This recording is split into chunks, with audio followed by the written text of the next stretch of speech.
Ladies and gentlemen, boils and ghouls, creatures of the night, this is the Full Moon channel, this is Horror Movie Mondays, and this is my intro.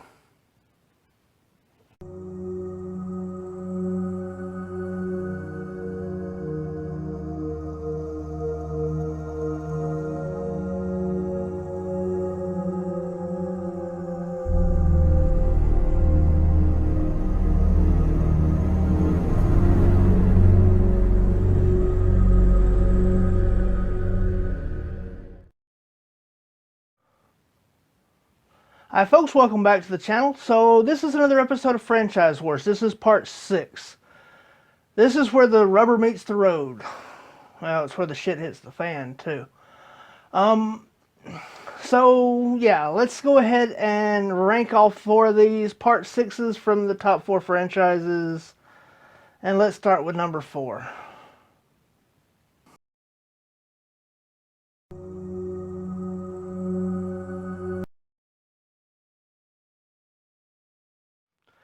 Okay, so number 4 on the list, and nobody likes this movie. Well, I'm sure that there are some people out there that do.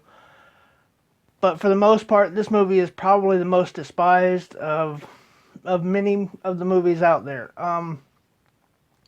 Probably the bottom ranking in everybody's franchise ranking. Definitely the bottom ranking in mine. And that is Nightmare on Elm Street Part 4.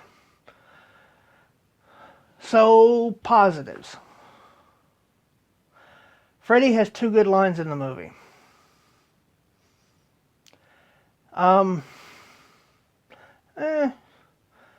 Yeah, pretty much. I just watched this, and honestly, the only things that stick out are the really bad moments of it. The filming on it looks like Roger Corman shot it. Okay, so let's go ahead and give the positives.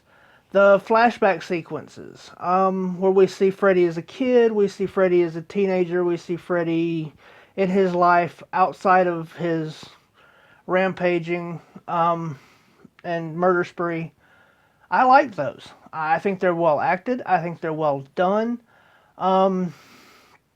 It gives a little bit more backstory on him, and I think that's good. Seeing Freddy as a child, it's cliche, but it's also cliche for a reason. Freddy's a teenager, you know, getting to the point where the abuse stopped being abuse and just stopped and started being the normal process of the day. It's cliche, but it's cliche for a reason. Freddy, as a younger adult, outside of his killing spree, with his wife and daughter. A lot of people say that this is a retcon, but I've just recently rewatched all of these movies, and they never talked about anything other than the time that he was killing and what he was doing. It's you know, you get his early history, you get, you know, how he was conceived and all of that stuff, but you never get that, you know, his normal persona. So who's to say that that wasn't there from the beginning, that he didn't have a wife and a kid? So I like those 3 scenes. The scene in one of the worst parts of it, there is a little bit of levity in the fact that the stoner gamer kid that he's messing with in the dream world, they think they've saved him, and then Freddy all of a sudden whips out this the Power Glove, the Nintendo Power Glove, except it's this really cool steampunk version of it. Okay, that glove was cool, and the fact that he said, "And now you're playing with power," the Nintendo quote, while he's playing with the Power Glove. The Power Glove was a POS from the day that it rolled off the line. It never worked except in the movies. So it working in Freddy's world when it wouldn't work anywhere else, I found that funny. Sorry, but I did. I know a lot of people think that that's really cringy, but I found that really funny. The only other scene that I really and truly enjoy is the PSA moment where Johnny Depp comes back in for a very small cameo. You know, this is your brain on drugs, and then Freddy smacks him in the face with the frying pan. I'm a child of the 80s. That's funny.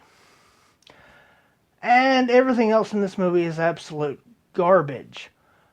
Freddy is so far comedic that, and so badly comedic. It's like it's like going to see your local theater. Maybe at best, it's horrid. This is definitely the bottom of the barrel for this franchise, and definitely the bottom of the barrel for this list. So let's move on to number 3.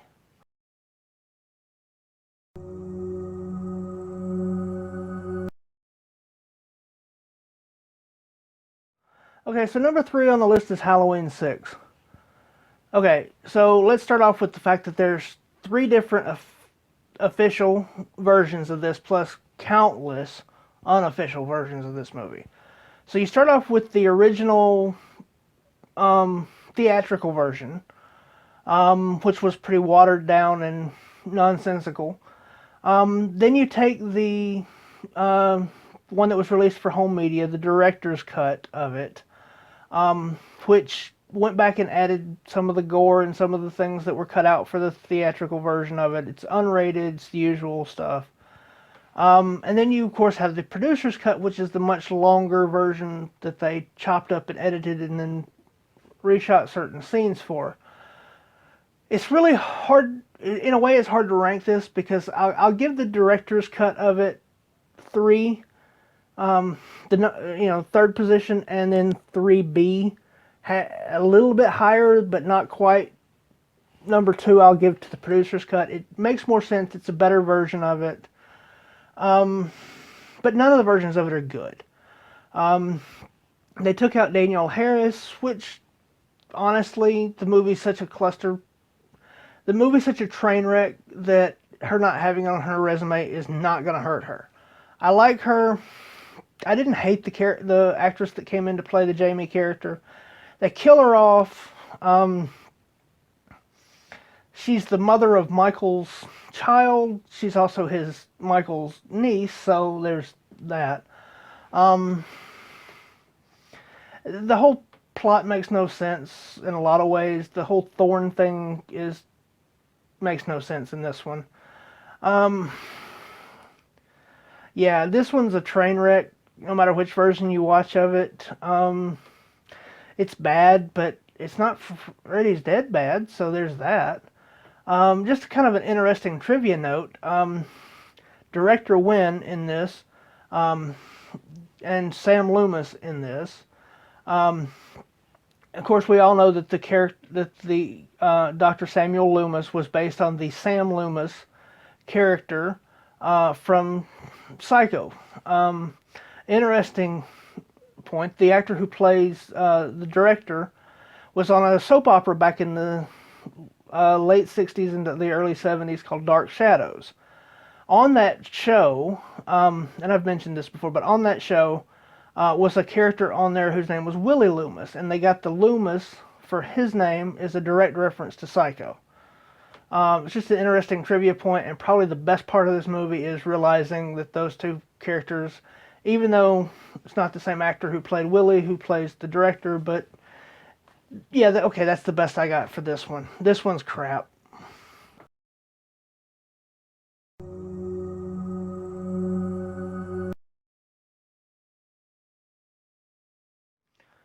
Alright, so number 2 on our list is Texas Chainsaw Massacre: The Beginning. This is the prequel to the remake, to the reboot of it. And the acting in it is quite good. There's a huge gap between the first 2 movies on this list and the second 2 movies on this list. The acting in this one is quite good, especially for Texas Chainsaw movie. The guy who plays Leatherface in it is huge, and he is hulking and intimidating. The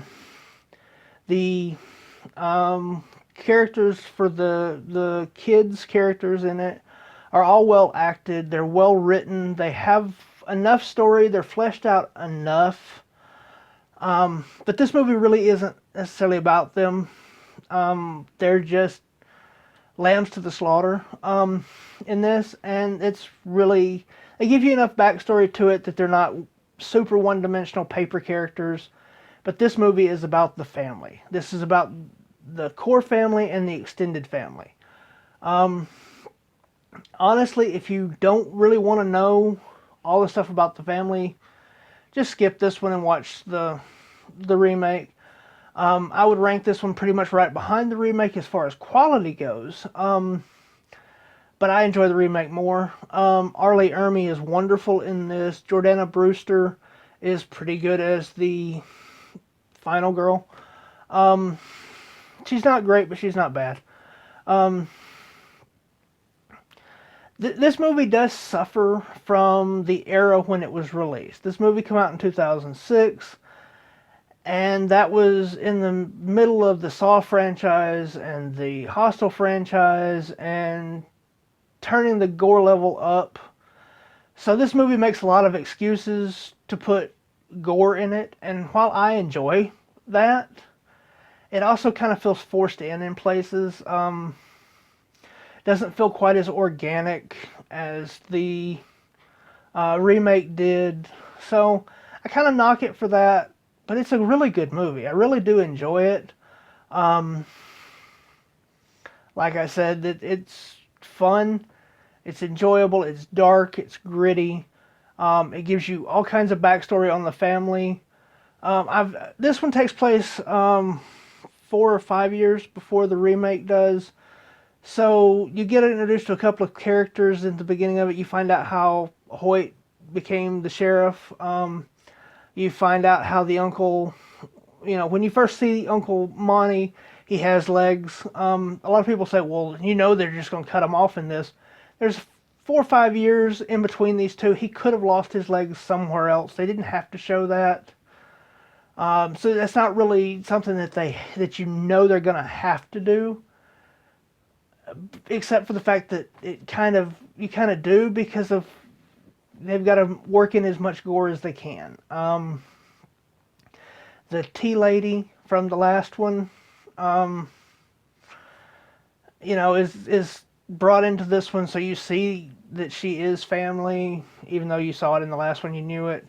I don't recommend watching this prequel first. This prequel is actually better as a sequel that takes place before the other one. It's not. There's too many things that it spoils in the other movie for you to watch this one first. So watch the remake if you really like it and you really want to see more of that aspect of things and you really want to learn more about the family. Watch this one. I enjoy it. I think it's pretty good, and it's definitely number 2 on this list.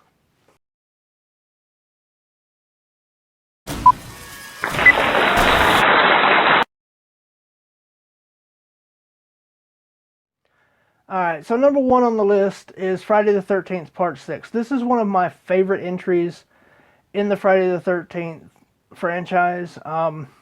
It's fun, it's funny, the humor in it I enjoy. I know some people complain that it goes too far, but I don't think it does. There's some wonderful nods to other horror. The convenience store that's in it is Karloff's General Store. Carpenter Road is mentioned, as in John Carpenter. There are several things in it like that. I like the idea behind it of the finale of it. It's a 40-year-old movie. If you haven't seen it, spoiler alert, but still, why are you watching this? Go watch that. The idea of the way that he's resurrected and then returning him to the lake to give him peace. It's great. I love it, but do you really want to give Jason peace? Do you really want to put him to sleep forever, happily? Just,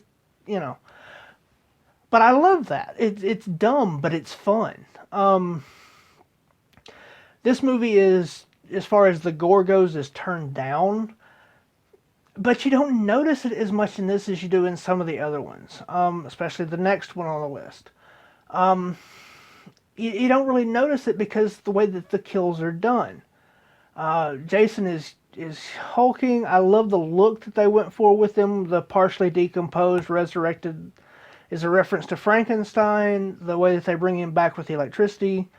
The third person, the new person along the lines to play Tommy, quite a good job with that. I really like him.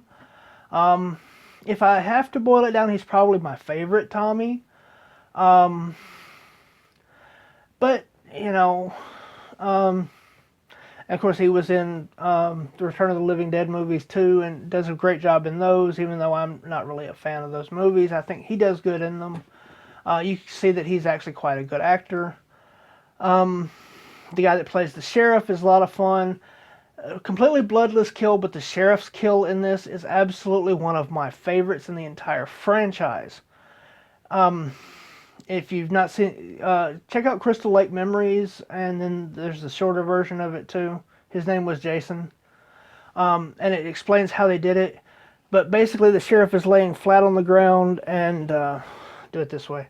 He's laying flat on the ground, and Jason comes up and grabs him by the head and folds him back like that, and you hear crack, crack, crack. You know, you hear all the bones and everything snapping in it. You hear the screams. You see his feet moving at the same time. That is, you know, all of this. One of my favorite kills. No blood in it, and I'm one of the ones who likes the bloodier kills. I really enjoyed this movie. It's definitely in the top of. It's not number one for me, but it's definitely in the top of this franchise ranking. It's definitely number one on this list. And it's honestly one that I can just pop in anytime. 5 and 6 are both that way for me. I can pop in both of those and enjoy them just randomly throughout. I don't have to be marathoning them. I don't have to be watching all of them. So honestly, 6 is one of my favorites in the franchise. And it's definitely my favorite on this list. Excuse me. It's definitely my favorite on this list. So that's my ranking for this week, guys. I will be back next week, again, if things don't go wrong. You know, real life does take precedence sometimes, but the plan is to be back next week with part 7 on this one. So, yeah, as I always say, check down in the description below for my personal links, as well as advocacy links. My Teespring link is down there. My PayPal link is down there. My social media links. My fiance has a Vinted store if you would like to pick something up from there. Anything that you would like to do to support this channel is greatly appreciated. I want to say thank you so much to everybody who's watching. And as always, y'all be good, y'all be safe, and y'all have a good one.